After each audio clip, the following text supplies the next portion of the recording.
Day is right around the corner, and one thing usually comes to mind for Valentine's Day: roses. So we wanted to check in with Kara Ziegler here at Pike Nurseries, not only about the different types of roses, but growing your own. Good morning, Kara. Good morning. And there are so many more beyond just your classic red rose, right? That's right. There are so many different colors and types to choose from. They come in anything from pinks, whites, yellows, oranges, you name it. They really come in that type of color, and they also come in a lot of different types. So when you're out choosing your roses, you want to think about, do I want a shrub type? Do I want a ground cover type?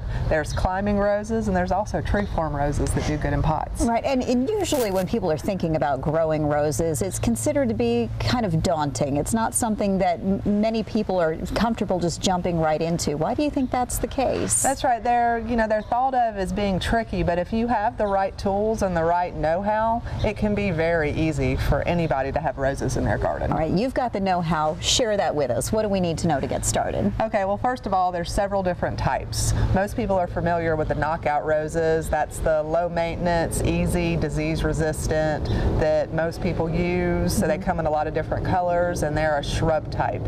The next type, that where people get a little more nervous, are like the hybrid tea roses, like the Mr. Lincoln that we have over here. Okay. We have Mr. Lincoln and we have Peace, that are both your hybrid tea, long stem, your traditional cutting roses. Okay.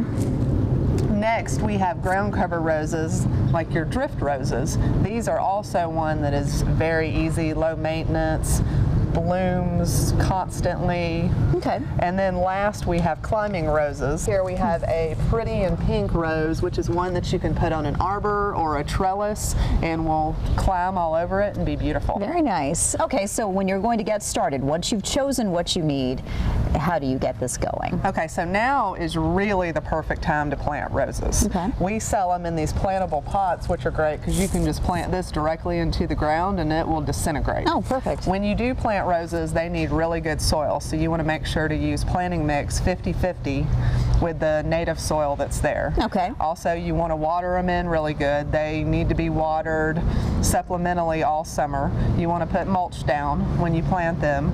And then one of the big things I like to tell people is, people are worried about the diseases, the fungus, the insects. You want to start spraying them with something like a Rose RX.